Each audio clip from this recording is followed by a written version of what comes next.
Bible मुकद्दस में से मुकद्दस लूका की अंजील 16वां बाब खुदावंद की जिंदगी बख्श कलाम में यूं मरकूम है। एक दौलतमंद था जो अरगवानी और महीन कपड़े पहनता और हर रोज खुशी मनाता और शानो शौकत से रहता था। और लाजर नाम एक गरीब नासूरों से भरा हुआ उसके दरवाजा पर डाला गया था।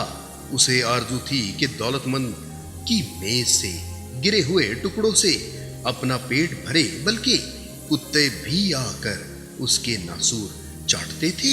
और ऐसा हुआ कि वो गरीब मर गया और फरिश्तों ने उसे ले जाकर इब्राहिम की गोद में पहुंचा दिया। और दौलतमंद भी मुआ और दफन हुआ।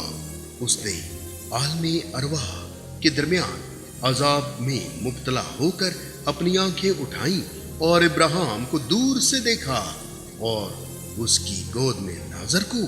और उसने पुकार कर कहा, ए बाप इब्राहिम, मुझ पर रहम करके लाजर को भेज कि अपनी उंगली का सिरा पानी में भिगोकर मेरी जुबान तर करे, क्योंकि मैं इस आग में तड़पता हूं। इब्राहिम ने कहा, बेटा, याद करके तू अपनी जिंदगी में अपनी अच्छी चीजें ले चुका और उसी तरह लाजर बुरी चीजें, लेकिन अब वो यहां तसल्ली पाता है और तू तड़पता है। और इन सब बातों के सिवा हमारे तुम्हारे दरमियान एक बड़ा घड़ा वाक़या है, ऐसा कि जो यहाँ से तुम्हारी तरफ पार जाना चाहे ना जा सके और ना कोई उधर से हमारी तरफ आ सके।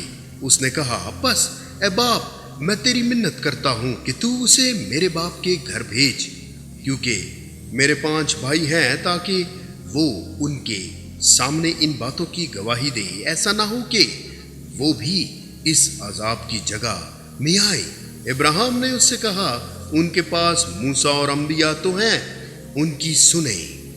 उसने कहा, नहीं ए बाप इब्राहिम, हाँ, अगर कोई मुर्दों में से उनके पास जाए तो वो तौबा करेंगे।